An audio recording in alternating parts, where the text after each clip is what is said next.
miadan-tsoa misaotra mankasitraka izay nanaraka ity rakikira ity. Ny afatra mifankazara amin'Zanahary dia iadana, izany no atongavany soa. Manaova soa dia hijinja soa ka iadana trano. Azakiva ny fiainana fa miezaho amin'ny soa hatrany.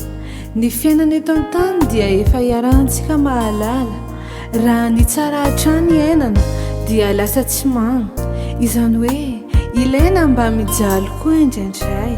Noho izany raha tsy mijaly dia tsy hahita izany amin'ny mpiainana eto an-tany izany.